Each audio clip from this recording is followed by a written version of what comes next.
Mana pelajar baru tu Ku. Hafiz. Cikgu rasa dia tak masuk kelas cikgu banyak kali dah. Kaget. Cikgu sudah tengok balik semua video cikgu yang sebelum ni. Sebab kita tak belajar apa lagi kan. Alright. Jadi kat mana kita Maya? Maya tu maksudnya image tu boleh project pada satu skrin. Boleh? Kalau kita letak satu skrin putih, kita akan nampak image tu dalam skrin putih tu. Jadi sah-sah lah kamu punya image dan cermin tak boleh project pada skrin kan. Tapi ada yang boleh lah. Jadi kata macam ni, bila project tu macam ni lah. Kalau cermin, dia kata yang ni cermin tu lah, bukan cermin satah lah. Jadi kalau kata kita letak skrin kat sini, bila cahaya tu terpantul, kita akan nampak image kita terbentuk kat sini. Faham tak? Jadi kalau kata image tu boleh dibentuk pada satu skrin putih, image tu kita panggil image yang nyata. Kalau kata kita tak boleh bentuk dia pada satu skrin, kita panggil image tu image yang maya. Boleh ya? Maya. Maya dalam bahasa Inggeris apa ya? Cikgu dah lupa dah maya apa dalam bahasa Inggeris.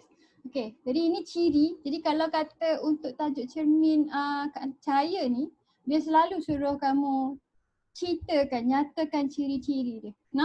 Jadi sebab tu cikgu bagi kamu tips kalau kata image tu tegak, dia sentiasa maya. Okey, kalau untuk cermin dia ada lebih sikit daripada orang lain. Tu dia. Dia seorang sisi. Alright. Jadi kita nak lukis macam mana nak tengok macam mana rupanya gambar Raja Sinar untuk cermin satah. Bila dia kata gambar Raja Sinar, maknanya dia suruh kamu lukis sinaran tu sampai terbentuknya image kat mana. Kita tengok. Jadi cikgu akan lukis lagi dengan kamu. Tapi cikgu lukis pakai komputer. Cikgu nak lepas ni kalau kamu bawa protektor, kamu lukis balik pakai tangan kamu. Okay. Ya, jari betul, virtual. Alright, jadi ini cermin satah kamu ni muka ni yang digaris ni. Jadi dia letak satu objek kat depan cermin tu, ini objek dia. Alright, ni mata kamu. Okay, kamu dapat melihat image objek ni lah. Jadi kita akan lukiskan dia punya sinaran tu. Jadi masa startingnya tak ada image ni kat sini tau. Jadi maknanya ada dot objek ni dengan mata kamu. Jadi masa kamu nak mula lukis tu, kamu ambil kamu punya pembaris, kamu tarik je, kamu buat dua line yang menyentuh permukaan cermin tu. Okay. Jadi masa dia dah sentuh cermin tu, kat situlah kamu lukis normal dia dan kamu ukur sudut tu. Sudut tu kita label I, kita ada dua sudut. Okay, sebab kita tarik tu, pastikan kamu tarik dia tak selari. Tarik satu besar, satu kecil. Jadi kita akan ukur sudut tu dan kita akan duplicate dia. Jadi bila kita dah duplicate ni, kita dapat kita punya sinar pantulan. Ini sinar pantulan. Jadi sinar pantulan ni yang masuk ke dalam mata kamu. Jadi arrow dia ke arah mata kamu. Bukan daripada mata kamu keluar. Mata kamu tak mengeluarkan cahaya. Boleh? Jadi daripada objek tu, cahaya tu terpantul masuk dalam mata kamu. Jadi sinar cahaya ni kamu extrapolatekan dia ke belakang, dia akan bertemu pada satu titik. Kat mana yang titik tu bertemu tu, kat situ image kamu akan terhasil. Jadi kalau kata kamu buat ni dengan cantik dan comel, kamu akan dapati bahawa jarak antara objek dengan image ni sama. Sebab cermin kan, patutnya jarak dia sama. Maksudnya kalau sini 5 cm, belah sini pun 5 cm. Alright, mari kita lukis sama-sama. Cikgu lah lukis, nanti kamu balik kamu cuba lukiskan kat modul ni. Dia starting dia macam ni, nampak? Biji mata pun dia tak lukis. Jadi ada satu objek di depan cermin kamu. Okay. Jadi kita akan tengok kat mana image terhasil. Jadi kamu kena ada protektor bersama kamu untuk kamu buat aktiviti ni. Mari kita melukis. Mana format. Jadi first kali kita buat apa tadi?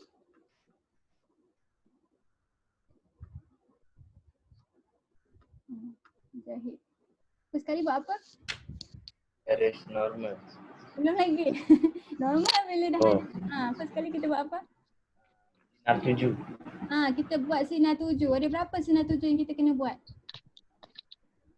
1. Baru cikgu cakap tadi, ada berapa tadi? Siapa tahu? Ada berapa sinar 7? 2, 3. 4. 4, banyaknya. 2. Kita kena Wow. kita kena lukis 2 sinaran. Jadi sinaran tu kita tak lukis dia selari. Kita tarik je. Okay, jadi ini 1. Cikgu kena click off dulu. Ini 2. Tarik je macam ni. Tak kisah. Kalau katakan cikgu lukis dengan kelang kamu tarik je mana-mana, tak payah ukur-ukur. Ni kat mana yang dia bertemu cermin tu baru kita buat apa? Lepas tu buat apa?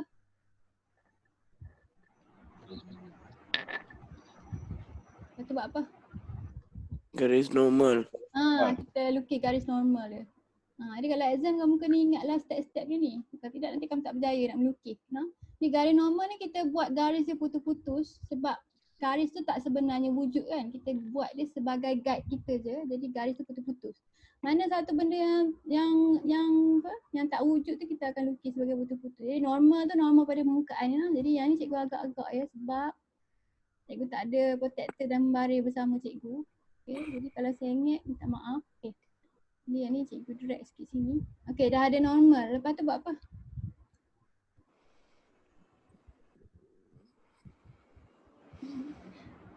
Lepas tu buat apa? Ukur. Jauh sudut. Kira sudut tu. Ni kamu ambil kamu punya protector, kamu ukur sudut ni. Ni protector tu. Siapa tu? Ada orang ketuk pintu. Okay, kat mana dah tadi? Kita kena buat apa lepas tu? Ukur sudut. Ukur sudut tu. Bila kita dah ukur, kita akan pantulkan dia balik. Jadi kita pantulkan dia balik.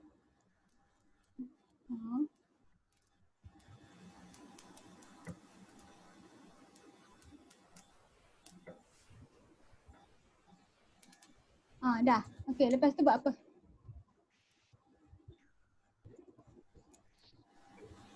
Garis. Gariskan dia sampai bertemu. Jadi yang ni kita panggil dia sebagai ekstrapolasi kamu. Jadi kita akan ekstrapolate dia sampai dia bertemu pada satu titik. Jadi dia akan bertemu lah. Kalau kamu buat ni selari dia tak bertemu tau. Jadi kamu kena buat dia satu lain daripada satu lagi. Jadi yang ni cikgu punya dia bertemu jauh sikit. Jadi kalau kata cikgu punya ni nampak tak dia tak sama. Sebab apa? Sebab cikgu tak ukur betul-betul. Jadi kalau kata kamu guna baris kamu betul-betul kamu ukur sudut ni, kamu akan dapati yang objek ni dengan image yang terbentuk ni dia akan ada dalam satu garis. Boleh? Dan jarak antara objek ke cermin dan image ke cermin ni jarak dia sama. Faham tak? Jadi biji mata kamu kat mana kat sini? Ni mata kamu. Jadi mata kamu boleh nampak image yang terhasil daripada objek tu. Boleh ke? Boleh? Nanti balik nanti kamu try. Lepas tu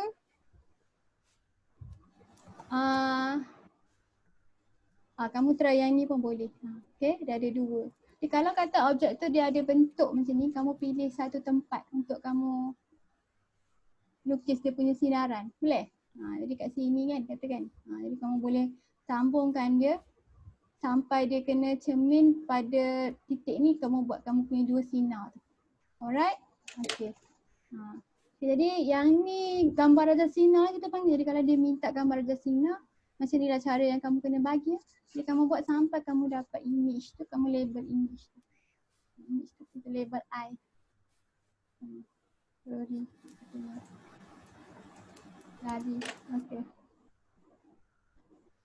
Okay, nak habis dah. Cikgu pula, cikgu ajar kamu sikit je. Jadi yang ni untuk cermin cembur, cermin cekul ni kita akan belajar next class sebab yang ni nampak tak ada banyak lukisan. Kita kena lukiskan kedudukan objek tu pada kedudukan yang berbeza-beza. So dia akan dapat image yang berbeza-beza. Jadi kita akan lukis banyak kali. Tak silap cikgu 5 atau 6 kali. Alright. Nanti yang tu kita akan buat minggu depan. Jadi kalau boleh print, kamu print lah. Kalau tak boleh print, kamu akan lukis sekali dengan cikgu lah. Okay. Ini soalan untuk kamu. Kalau kata kamu nak beli cermin, kamu nak nampak kamu punya full body image kan? Besar mana cermin tu? Paling kurang. Paling kurang besar mana kamu perlukan saiz cermin tu? Tinggi tu. Kena sama Seluruh badan. ke? Nak dapat seluruh badan kamu? Lebih sikit. Kena lebih sikit. Lebih sikit berapa? Lebih sikit daripada berapa? Lebih daripada badan. Dah. Daripada badan kamu dia kena sepanjang kamu ke? Sepanjang badan kamu? Dah. Tak perlu. Kita tak perlu cermin yang setinggi kamu untuk nampak satu badan kamu. Kamu tengok gambar yang dilukis ni. Banyak mana kamu rasa ni cermin yang kamu perlu untuk tengok full body kamu? Tembung. Tak boleh. Buku. Setengah. Setengah, betul. Setengah daripada ketinggian kita. Kalau Jaris tinggi berapa? Jaris tinggi berapa? Tak tahu. Tak tahu tinggi berapa? Tak nak beritahu. Boleh. Tak tahu. Ya Allah. Ya Allah. Bengok aja ni. Mujahid. Mujahid Oh, kalau tak tahu. tak tahu. 150. Jadi kalau tinggi 150, Pendek. kamu nak beli cermin kamu bagi 2. Boleh? Yang tu ketinggian ni yang kamu perlu beli untuk kamu 75 cm. Yang tu ketinggian cermin yang kamu beli. Kalau kamu beli banyak tu pun kamu dah boleh nampak dah kamu punya full body daripada kepala sampai kaki. Kata nak buat OTD ke? OTD kamu tak perlu body lah. Alright. Okay, jadi yang ni soalan. Kadang dia tanya juga tahu. Aminah tingginya 150 cm macam Jaris. Berapa ketinggian cermin yang Aminah perlu beli supaya dia boleh nampak daripada kepala ke kaki. Boleh? Jadi dia mungkin tanya. Jadi ni fakta je lah. Kalau kata nak macam mana kita nak tahu, tengok cara dia buat garis-garis ni. Jadi kalau kata cermin kita besar ni, kalau kita lukis, dia duplicate kan orang ni kan. Dia duplicate kan orang ni kat sebelah sini. Lepas tu dia tarik. Sebab kita nak tengok dia kaki, dia tarik sampai menuju ke mata. Kat mana line tu potong kat tempat yang dia nak buat cermin tu, kat situ ketinggian cermin dia. Jadi kalau kita ukur ni memang separuh daripada badan kita. Okey, yang ni soalan untuk kamu. Kalau nanti kamu buat kereta nanti kamu kena tahu dengan kamu rasa kamu tengok pemandu tu dia tengah tengok cermin pandang belakang. Kereta mana yang dia boleh nampak dalam dia punya cermin pandang belakang tu? A ke B ke C ke D? Ataupun dua kereta ke mana satu? A, B, C, D. Kereta mana yang pemandu tu boleh nampak dalam cermin pandang belakang dia? C, D. C.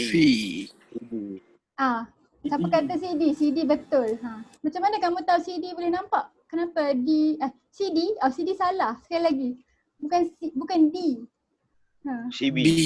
CB. CB. Jadi kenapa kita boleh nampak CBA dengan D tak nampak? Jadi kita buat sikit gambar Raja Sina. Boleh. Yang ni tak susah lah. Jadi kita mula-mula sekali kamu lukis dulu kat mana image kereta tu perlu duduk. Jadi sini dia duduk. Sini kan jarak dia kamu tahu kan sama dia garis lurus kan. Lepas tu kita extendkan garis daripada mata kamu pergi kepada hujung-hujung cermin. Boleh? Jadi bila kita extend kan di dalam range pelihatan pemandu ni hanya C dengan B saja, nampak tak? Jadi D dia langsung tak nampak sebab dia duduk, mata dia duduk belah sini. Kalau duduk mata dia belah sini sikit mungkin dia nampak belah sana banyak sikit kan? Jadi sebab dia duduk lebih kepada belah kiri tu dia nampak benda yang belah kanan tu lebih sebab cermin dia banyak ke arah belah kanan tu kan? Jadi ni kita panggil sebagai julat medan penglihatan. Macam mana kita nak tambah julat medan penglihatan seorang? Apa yang kita boleh buat? Jauhkan mata tu. Jauhkan mata dia. Betul kita duduk jauh sikit. Tapi dalam kereta kita mana ada pilihan tu kan? Lagi? Lagi? Jauhkan cermin. Jauhkan cermin. Tak boleh. Kita tak boleh gerakkan. Bengkokkan cermin. Kita pakai cermin yang bengkok sikit. Bila cermin yang bengkok kita punya medan penglihatan lebih besar. Kita guna yang dia capah sikit cahaya tu. Boleh? Okay, jadi kadang-kadang kamu nampak driver kat mirror dia berbuat cermin melengkung kan? Sebab dia nak tengok lebih lagi supaya titik buta dia kurang. Kita titik buta banyak. Jadi kalau kata kita ada cermin ekstra kat tepi tu, kita bubuh lebih sikit. Okay. Mari kita jawab beberapa soalan cermin. Lepas tu habislah kelas ni sikit je tinggal. Okay, mari cikgu tanya kamu soalan untuk kamu tahu. Kalau kita ada 2 cermin satah yang kita susun secara berserenjang, nampak tak kita ada 2 cermin yang sudut tegak ni. Lepas tu kita letak objek kat depan cermin tu, kamu punya mata kat tempat P ni, dia tanya kamu, berapakah bilangan image kamu dapat lihat daripada kedudukan kamu tu? Berapa banyak objek yang kamu boleh nampak dalam cermin tu? Objek tu berapa banyak image yang kamu nampak dalam cermin? Cermin kita 90 darjah. Siapa tahu? 2 ke 3 ke 4? Dia pilihan. Haris kata 4. 3. Siapa kata 3? Siapa kata 3? Haris ke? Cikgu tak tahu. Kamu punya ni dia tak Email kata 3. 2, 3 atau 4? 3. Ni 90 darjah. 90 darjah. 2. Dia kata 2. Amir tengok siapa yang betul. Ini 2. Ini visualize dia. Berapa? 3. 4. 4. 3 yang depan ni objek dia. Satu, dua, 3. Jadi kalau sudut 90 darjah, kamu boleh nampak 3 image sebab dalam cermin tu dia pantulkan image cermin yang seorang lagi. Nampak tak? Tapi kalau kita buka lebih lagi, cikgu rasa kalau sudut dia lain, kita mungkin boleh nampak 4. Betul? Tetapi sebab dia kata spesifik 90 darjah, kamu nampak image ni ada 3. Kalau kamu di cermin tu kamu boleh tengok 3. Okay. Jadi nombor 2 ni, yang ni soalan biasa. Yang ni kamu biasa buat tak? Kita ukur jarak antara pemerhati dengan image ni.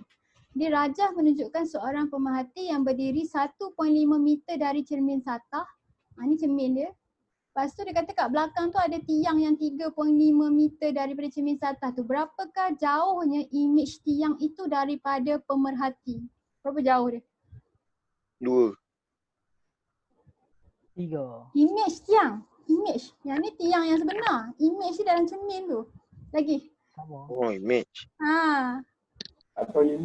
Image 3.5. tiang. 5 5. meter. 5 meter. meter. Betul 5 lah. Sebab apa? 3.5 campur 1.5. 1.5. Ni kamu. Jadi siapa tak nampak tu, ini kamu. Oh. Ni cermin. Lepas tu tiang tu kat belakang ni kan. Jadi tiang tu dalam cermin tu 3.5 lah. Betul. Jadi jarak antara image tiang tu dengan pemerhati 3.5 campur dengan 1.5 sebab pemerhati tu duduk 1.5 depan cermin. Jadi total dia dapat 5 meter. Okey, betul, pandai. Alright, satu lagi soalan. Seorang budak berdiri pegun 2 meter di hadapan sebuah cermin rata yang besar. Jadi yang ni cermin. Lepas tu yang ni budak tu. Jadi awal-awal tu duduk 2 meter. Ni 2 meter. Okay. Lepas tu jika budak itu bergerak jauh dari cermin rata dengan hal laju 2 meter per saat. Ni dia gerak ke belakang 2 meter per saat. Berapakah jarak budak itu dari image selepas 2 saat? 6 meter. Budak itu 6 meter. dengan image dia, image yang cermin.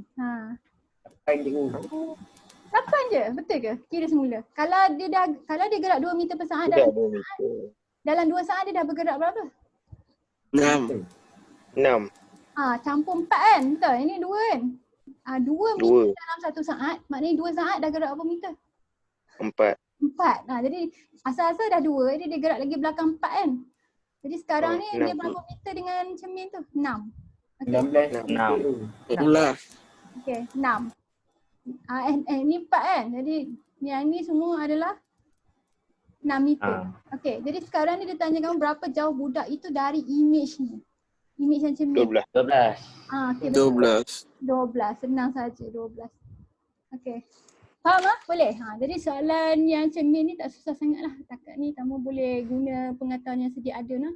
Ni balik ni kalau siapa ada printer, cikgu nak dia print lah supaya kita boleh buat benda ni laju-laju sikit. Cikgu nak kamu print yang ni je. Yang mana yang kita kena lukis je daripada muka surat 8 ni. Nampak ni 8 muka surat 7, muka surat 6. Yang ni tak payah, tak apa. Ini kamu boleh baca. Jadi 6, 7, 8. Kata kamu nak jimat, 6, 7, 8 je.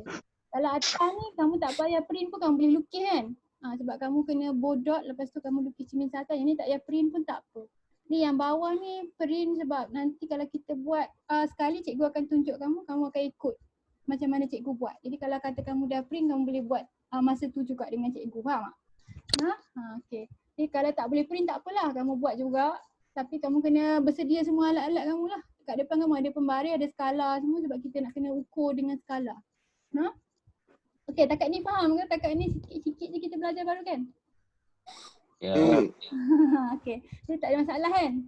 Okay. Jadi kita akan sambung minggu depan lah kelas kita. Jadi cikgu puas lah. Siapa nak baca doa menutup?